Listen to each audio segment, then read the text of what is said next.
Hello and welcome to my dungeon. The Black Sword hack is an awesome rules light old school sword and sorcery RPG, but the core rulebook is also very slim, so it is also light in rules explanation. Let's go through the rules together in detail, while I also add my own interpretation, explanation, rulings and examples. This second part of this series focuses on character creation. If this interests you and you'd like to see more videos like it, consider leaving a like and a comment below and subscribing to my channel. Now, let's get into the rules. Now that we know all the basic rules, let's start with character creation. It's a 3-step process. First you roll for attributes, then you pick or roll for an origin, and finally you choose backgrounds. Let's start with the attributes. This should feel familiar to anyone who's ever played D&D. You've got 6 attributes: strength, raw physical power, dexterity, defense and agility, shoot people in the face, dodge, ride, pick locks, constitution, body's capacity to resist physical stress, used when resisting fatigue, poison or disease. This is also your hit points. Your hit points are your constitution, so this is an important stat. Intelligence, the ability to apply one's knowledge to the situation at hand. Deciphering a dusty tome, looking for an enemy's weakness, or looking for the exit to a maze. Or for perception checks, when you're looking for something hidden and it's important how long it takes. Wisdom, steadiness in stressful situations. Roll for initiative, overcoming fear, and resisting mental stress. So this is pure willpower. While in other D&D variants, this is also the acuteness of one's senses. In Black Sword hack, this is only your willpower. Last but not least, charisma, measure of a character's ability to influence others. Used to persuade or intimidate NPCs. Also useful for certain practices of magic.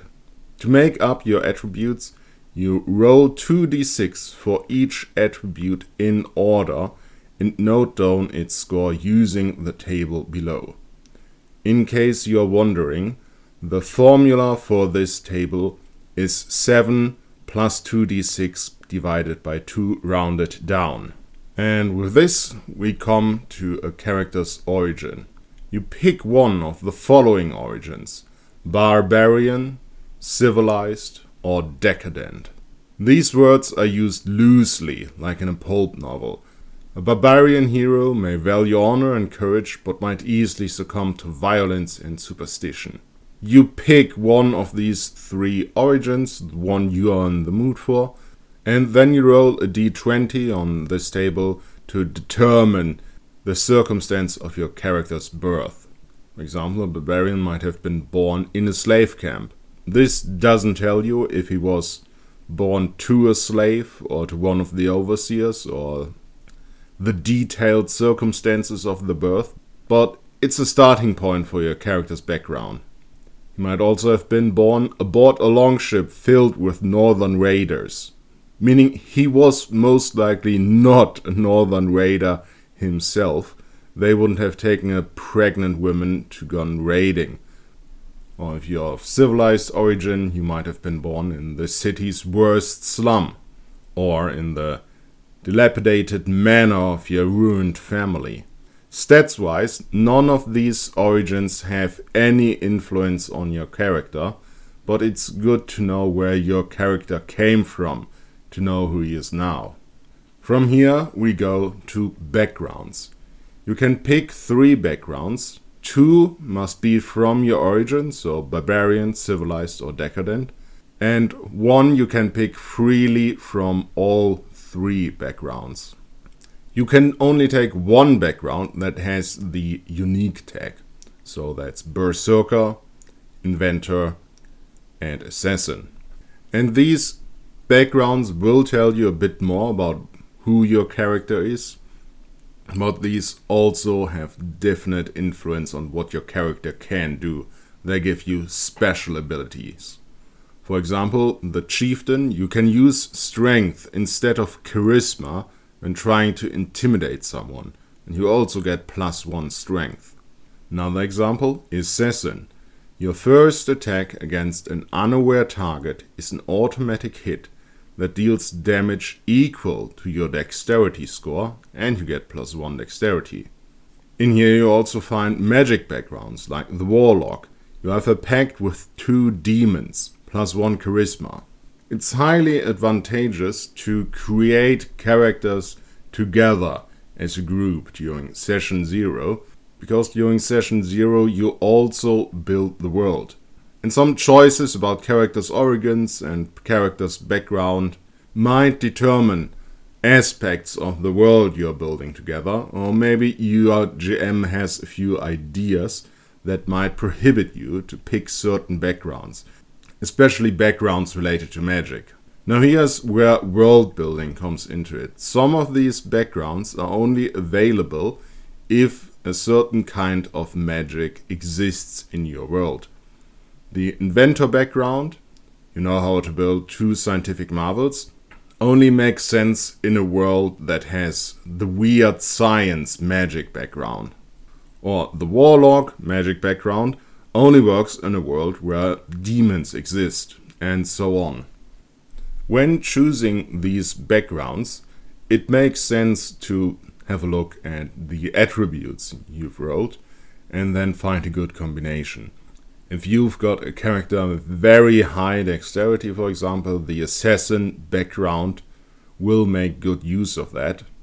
Whereas if you got very high charisma, a storyteller or warlock might be a better choice. And also some of these abilities might complement each other. For example, you could take the hunter. In combat, your first arrow always hits and you add your level to its damage, +1 dex. And also take assassin, another +1 dex, and your first attack is an automatic hit that deals damage equal to your dexterity score. So not only would you get +2 dexterity, but your first attack would deal your dexterity score and your level in damage, as long as it's an arrow. And while you're at it, why not be a sword master too, so you can use your dexterity instead of strength when making melee attacks, giving you another +1 dexterity.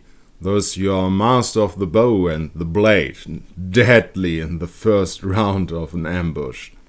And once you've picked your background and noted your special abilities and modified your attributes, don't leave without calculating your hit points. That's easy, it's your constitution score. Note your doom die, which is a d6 for level 1 characters. Note your weapon and unarmed damage, which is usually a d6 and a d4. And then your starting equipment. You begin with a few coins and a set of clothes, and you can roll, depending on your origin, for weapons.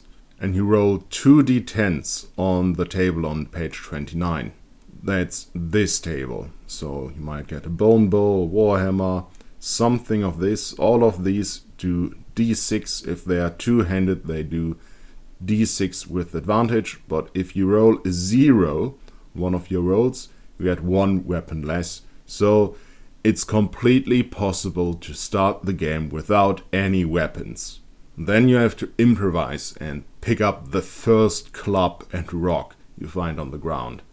Your character also speaks probably 2 languages at least. Your GM might allow you to speak more languages if you've got a high intelligence score. There are no rules for that, but that would make sense. And if you're all making characters together, you should take care that everyone has at least 1 language in common. They recommend Thuranian, but it might also be another of these example languages. You also might want a name, and the appendices got you covered here. Names by origin, so you can just roll or choose a name befitting your background. Let's briefly go through the equipment. Cost of living is a mechanic that urges your characters to go on adventures because you have to pay upkeep, number of coins equal to your constitution score, so big burly barbarian pays more for their food than a scrawny wizard. But you don't necessarily have to pay. If you wouldn't or couldn't pay, you can roll on this table, and this will most likely generate a quest hook. Who lent the money to you? A scientist. Which job did you accept? Find a rebel mercenary. And then you go from there and do that at the beginning of the next session. I find this vendor is kind of suspect. Those are probably cursed items. We've got a price list here, and interestingly enough, you can roll for the exact prices here. As the rules tell, some items may be rare or plentiful according to the place and time you find yourself in, or the state of the economy. Instead of modeling all these variables with numerous game mechanics, we opted for a simpler rule. Want to buy something? Roll to know how much it's going to cost you. Simple items, D6 coins. Advanced items, D6 by 10 coins. And expensive items, D6 by 100 coins. So if you go shopping and you roll badly on this table, it might pay to wait until you get into another city or wait for the next session so you can roll again and maybe get a better price. Then we've got a short list of poisons and drugs, and notice that deadly poison is succeed at a constitution test or die. This is really deadly poison. Then we get a selection of standard alchemica, anesthetics, hallucinations, healing, pain, stimulants, and weakening poisons. Already showed you the weapons lists. I've got armor and shields. Armor just gives you damage absorption, and you usually only have light or medium armor. These are in the price lists. Light armor is D6 by 10 coins, medium armor is D6 by 100 coins. So either have your gambizon or your studded leather or chainmail. Full plate armor that you need a squire to put on is very unusual for adventurers. But under specific circumstances, you might be able to find some and someone to put you into it. For example, in an epic battlefield situation, they don't even give you the price for this kind of armor.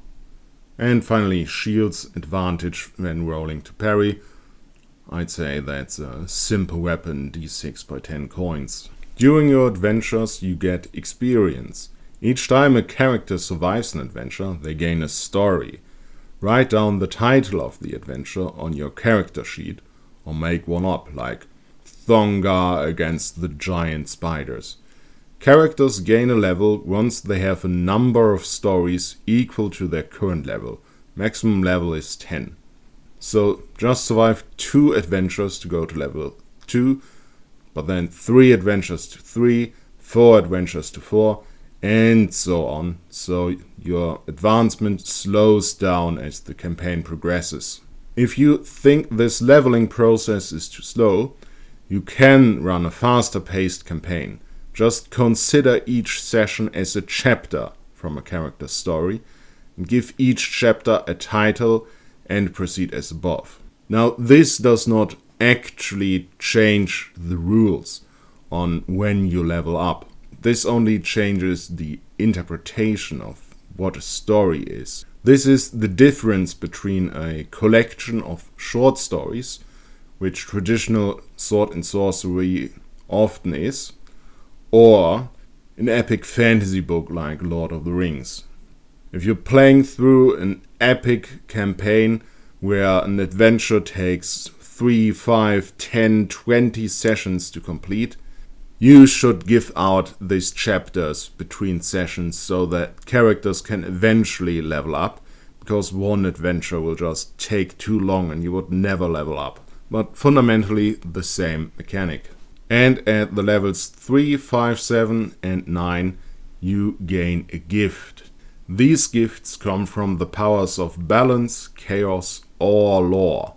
The time may come when these choices affect your character, meaning at the end of the campaign you have to decide what side of the great conflict you stand on. And from there on onward in your last adventure, You will only be able to use the gifts of the side you stand on. So you've got the choice between balance, chaos, and law. And balance might give you the fortress of the mind. Get advantage on your attribute tests when resisting spells. Or the spirit alliance. Get advantage when summoning a specific spirit. Chaos might give you an armor of scars. You reduce the damage you receive by 1 when you're not wearing any armor. Or the powerful bloodlust. Upgrade your damage die by 1 size, so from a d6 to d8. Or maybe you're battle hardened. In combat, you get a critical success on unmodified roll 1 to 3. So 3 times as often you will land a critical hit. So these are powerful gifts, and you are free to choose whatever you like. Whatever you think makes sense from the story and whatever you think complements your background abilities. Let me give you an example of character creation. There's none in the book, so I'm doing my own. Not really necessary, these are simple and easy to understand rules, but it's fun. So, stats. 2d6 gives me a 13 for strength. 8 gives me an 11 on intelligence. 4 is a 9 on dexterity. That's another 9 on wisdom. 6 gives me a 10 for constitution. And 5 gives me another 9 on charisma. Now, I choose my origin. And I think with this much strength and this little intelligence and charisma, this could be a good barbarian. So let's go with the barbarian origin. 1d20, 12. Born in a civilized kingdom, but traded as a hostage. Okay. Traded as a hostage. Now I choose 2 background abilities from the barbarian. And since strength is my highest score, I think something that will complement that would make for a good character. So I choose chieftain, strength instead of charisma when trying to intimidate someone. And raider, when you get a critical success on an attack roll, you inflict damage equal to your strength. No need to roll for damage. And those 2 backgrounds raise my strength to 15. Now I can freely choose my 3rd background ability from all backgrounds. And I choose vicious.